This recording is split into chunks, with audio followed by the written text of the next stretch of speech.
네, 오늘 폭염이라고 그래서 많은 분들 안 나오실 줄 알았는데 그래도 많이 나와주셨는데 이 나와주신 만큼 또 하나님 보고 예배드려 나온 만큼 이 자리 가운데에 하나님의 한량없는 은혜를 경험하는 오늘의 예배가 되기를 주님의 이름으로 축원합니다. 미국의 한 언론조사 기관이 이 뉴욕 시내를 지나는 행인들을 대상으로 설문조사를 했습니다. 그 설문조사는 당신이 앞으로의 인생에 대해서 계획해 본 적이 있는가라는 질문이었습니다. 이 설문조사에 무려 1,000여 명의 사람이 응답했고 그 가운데 27%는 아무 계획도 생각해 본 적이 없다라고 답변했습니다. 60%는 그저 앞으로 어떻게 먹고 살 것인지 금전적인 문제에 대해 생각해 본 적이 있다라고 했습니다. 나머지 10%는 앞으로 어떻게 살 것인지에 대해 구체적인 계획을 갖고 있다라고 대답했습니다. 마지막으로 3%는 이 미래에 대해 구체적으로 생각해 본 다음 그 내용을 문서로 기록해 놓았다라고 응답했습니다.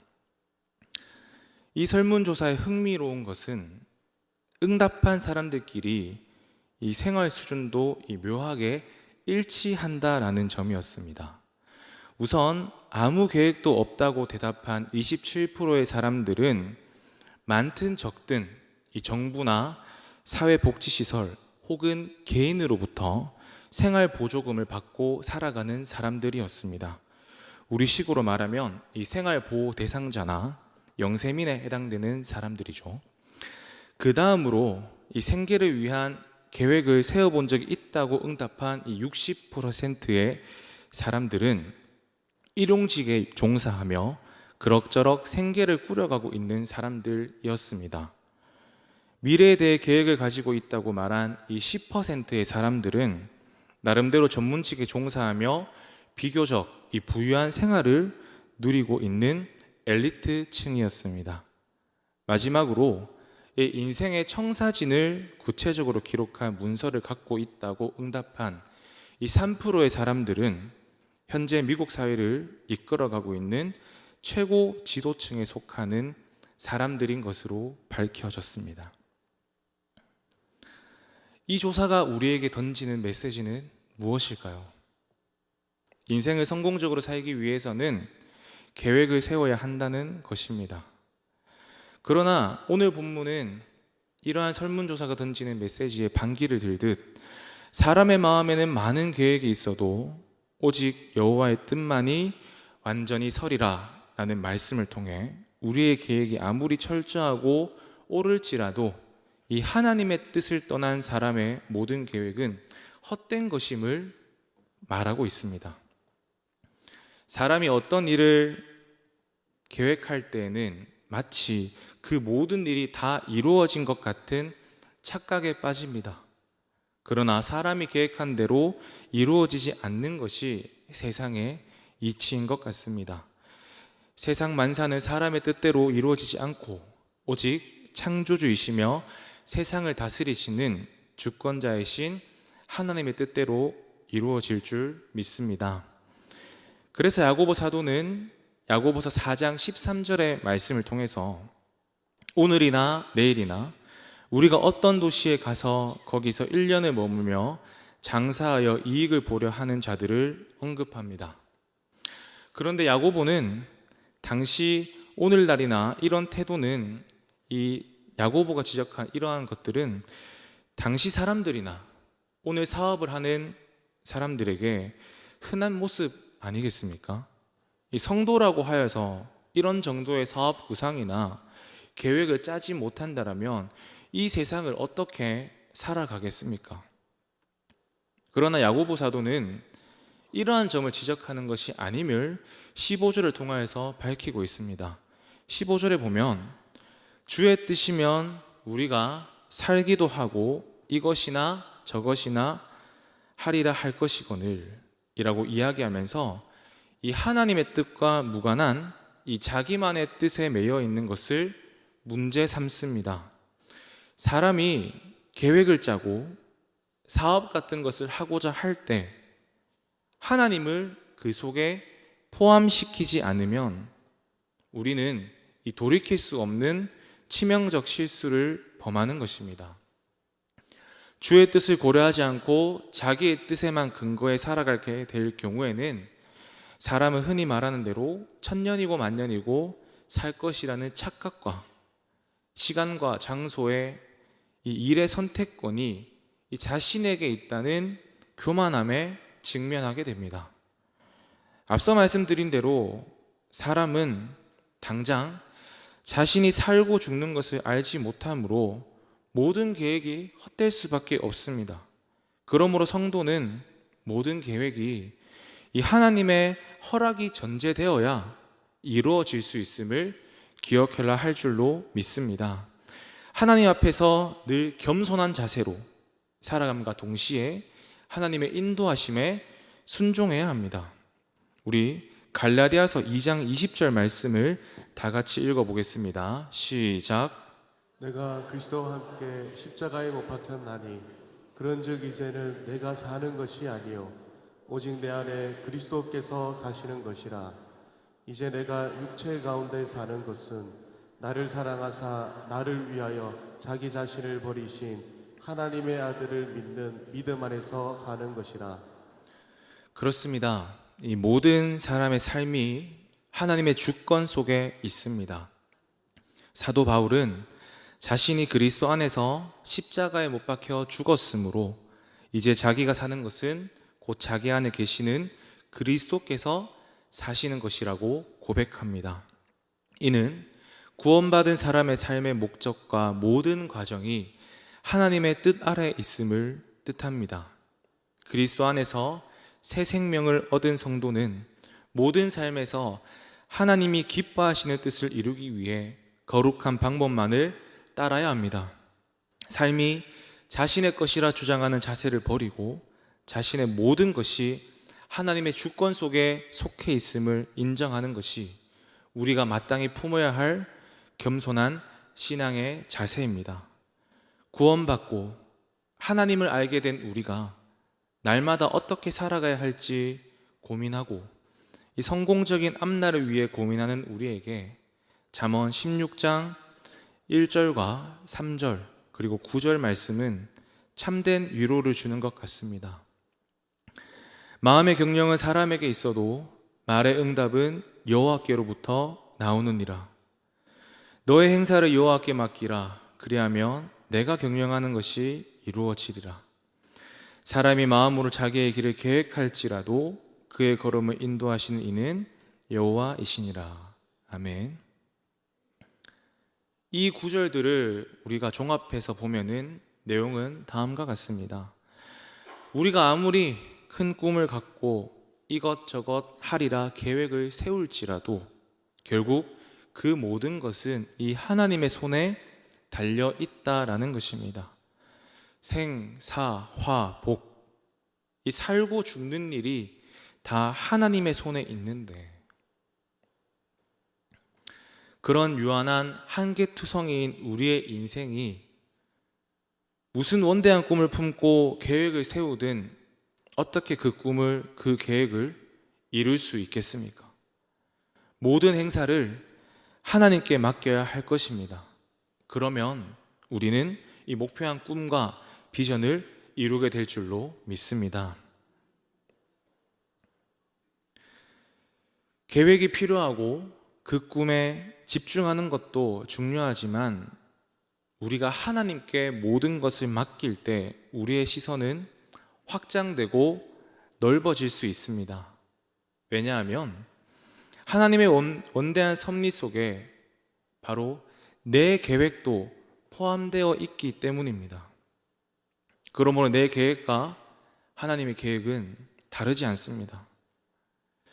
우리는 이것을 기억하면서 하나님을 알기 전 우리의 모습을 살펴보아야 합니다. 하나님을 알기 전 우리의 모습은 어땠습니까? 내 삶은 나의 것이었습니다. 나 혼자 고민하고 그 고민 때문에 밤을 새우고 잠을 이루지 못하고 또 문제를 만나면 그 문제와 내 혼자 씨름하고 죽이 되든 밥이 되든 내 인생이니까, 내 삶이니까 내가 해결하고 내가 이루어야만 했습니다. 그러나 이것은 우리의 원래의 모습이 아닙니다. 우리는 이렇게 지음받은 존재가 아닙니다. 죄로 인해 나의 생명 관계인 하나님으로부터 단절된 인간이 고아처럼 버려진 채 살아가는 그러한 삶의 모습은 바로 죄 때문이었습니다. 죄 때문에 이러한 모습으로 전락할 수밖에 없었습니다. 그런데 우리는 예수 그리스도를 통해 하나님과 우리 사이에 가로막고 있던 것을, 그 죄를 십자가로 해결하고 구원받고 이제 하나님과의 관계가 회복된 자들입니다. 이제는 그 하나님이 창조주이실 뿐만 아니라 나의 아버지가 되시고 우리는 그분의 자녀가 되었습니다. 그렇습니다. 이제 내 삶과 생각은 무너진 것입니다. 혼자 고민하고 만들어가고 그 작은 한계조차도 뛰어넘지 못했던 삶에서 하나님의 그 크신 계획 안으로, 하나님의 그 크신 영향권 안으로 우리는 들어간 것입니다. 그렇다면 우리는 앞으로 어떻게 살아가야 할까요? 이제는 더 이상 내 마음대로, 내 뜻대로 할 수가 없다라는 것입니다. 내 삶의 참 주인 되시며 인도자 되신 그분께 내 삶을 맡겨드릴 수밖에 없습니다. 근데 이것을 우리가 삐딱하게 바라본다면, 오해해서 바라본다면 구속이고 억압처럼 받아들일 수 있습니다. 그러나 이전에 죄로 가득 찼던 우리의 모습을 생각해 본다면 이러한 삶은 보호이자 축복이며 우리를 향한 그 크신 하나님의 사랑인 줄로 믿습니다. 누가복음 15장에 등장하는 탕자, 이 탕자의 얘기 여기 계신 분들 모르시는 분들 아마 없을 것입니다. 이 탕자는 자신의 삶을 자신이 주도하는 삶을 꿈꾸며 자신의 아버지에게 자신의 몫을 요구하고 아버지의 곁을 떠난 자였습니다. 떠나고 나서 그는 먼 나라로 가서 아버지께 받은 자신의 몫을 다 날려버리고 빈털터리로 아버지께 돌아옵니다. 이 아버지는 이 아들을 어떻게 대하나요? 아버지가 이 둘째 아들을 어찌 대하는지 다 아실 거라 생각합니다. 그 둘째 아들, 아버지의 품에 있을 때에서는 그 아버지의 품이 속박이고 억압이며 자신의 자유를 빼앗아 간다라고 생각했을 것입니다. 그래서 아버지에게 자신의 몫을 요구하면서 아버지의 품을 떠났습니다. 그런데 떠나고 난 이후에 모든 것을 잃고 아버지께 돌아왔을 때 그 품은 더 이상 그 둘째 아들 탕자에게는 더 이상 자신을 가두는 울타리가 아니라 그 무엇과도 바꿀 수 없는 따뜻한 품이요 자신의 안식처가 된 것입니다. 그렇습니다. 우리도 이 탕자처럼 죄로 파산한 인생이었습니다. 어디로 갈지 몰라 방황하던 이 삶은 하나님은 탕자로 받아주신 그 아버지처럼 우리를 받아주시고 지켜주시고 보호하시고 날마다 인도하십니다. 이러한 자의 삶에는 여유가 있습니다. 이 여유는 우리에게 고스란히 행복과 평안으로 찾아옵니다. 그러나 이 혜택은 누구나 누릴 수 없습니다. 아무나 누릴 수 없습니다. 탕자가 아버지께 돌아왔을 때에 이 혜택을 받고 누린 것처럼 하나님 앞에서 겸손한 자만이 누릴 수 있는 것입니다. 제가 범호교회 사역한 지 어느덧 3년 차에 접어드는데 성도님들 중에서 늘 은혜를 한결같이 경험한 분들을 뵐 때가 있습니다. 이러한 분들의 공통점이 있더라고요. 항상 자신이 작고 약하고 정말 많은 열매를 삶 속에서 거두었음에도 불구하고 주의 은혜가 나를 여기까지 오게 했고 이후의 삶도 하나님이 도우시지 않으면 한 걸음도 내디딜 수 없다라고 고백하시며 이 탕자처럼 하나님 앞에서 백기 들고 늘 매달리시더라고요. 그러면서 그분들은 입 밖으로 자연스럽게 모든 대화의 마지막은 하나님께 달려있고 이 모든 것은 하나님의 주권이며 하나님의 은혜 아니면 안 된다라고 고백하더라고요. 그러면서 이분들은 오직 하나님만을 갈망하시지 눈앞에 있는 상황과 환경에 두려워하지 않으시는 모습을 저는 발견했습니다. 왜 이러한 삶을 이분들은 살 수 있을까?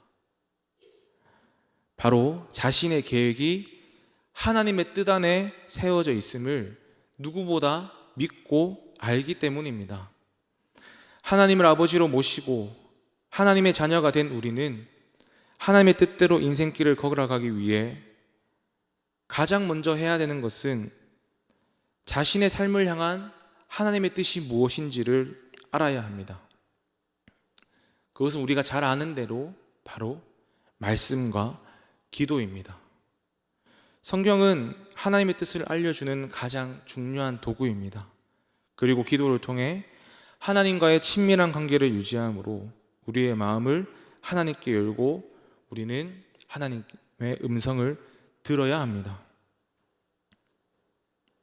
기도에서 가장 중요한 요소는 이 자신을 향한 하나님의 뜻을 묻고 깨닫는 것입니다. 또한 기도는 자신의 인간적 욕망을 꺾고 하나님의 뜻 앞에 굴복하는 과정입니다. 그러므로 우리는 하나님의 뜻을 먼저 알기 위해 말씀을 묵상하며 그 말씀에 순종하는 경건에 힘써야 합니다. 또한 끊임없는 기도를 통해 하나님과 소통함으로 모든 삶의 과정에서 하나님의 뜻이 무엇인지를 깨닫고 그 뜻에 순복함으로 하나님을 기쁘시게 하는 삶을 살아야 할 줄로 믿습니다. 말씀을 마무리하겠습니다. 여러분, 우리가 열심히 하고 성실히만 해서 다 잘 되고 성공하는 줄 아는데 그렇지 않습니다. 주변을 돌아보십시오. 마라톤과 달리기만 봐도 그렇습니다.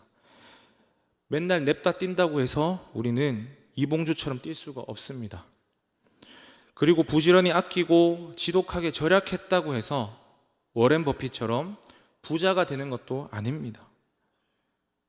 이 말은 무엇인가 하면 노력한다고 되는 일만은 아니라는 것입니다. 열심히 운동하고 잘 먹으면 장수할 줄을 알지만 이것은 일반적인 원리입니다. 작은 일은 사람의 노력으로도 될 수 있지만 큰 일은 전능하신 하나님의 도우심만이 가능한 줄로 믿습니다. 그러므로 이 중요한 것일수록 하나님의 권한 속에 있다는 것입니다. 이 삶을 살아가고 있는 우리는 우리의 인생을, 우리 자신을 잘 모릅니다. 그러나 내 자신보다 나를 잘 아시는 분이 계신데 그분이 바로 누구신가요? 전능하신 하나님이십니다. 이것을 나타내는 말씀이 바로 잠언 16장 2절에 여호와는 심령을 감찰하시느니라 라는 말씀입니다. 우리는 분명히 알아야 합니다. 나는 내 인생의 주인이 아니며 나는 내 인생을 내 마음대로 할 수 없음을 말입니다.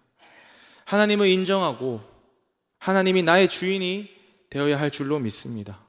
주님이 나의 주인이 되셔야 합니다.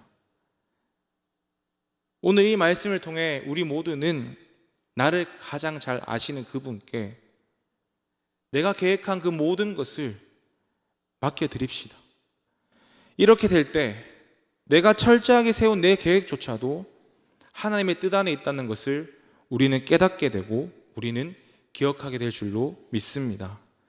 그 뜻에 세워져 살아가는 내 삶 가운데에 그 삶은 내가 아닌 오직 여호와의 뜻만 세워질 수 있으며 그럴 때 하나님은 나를 통해 구원의 역사를 완성하실 것입니다.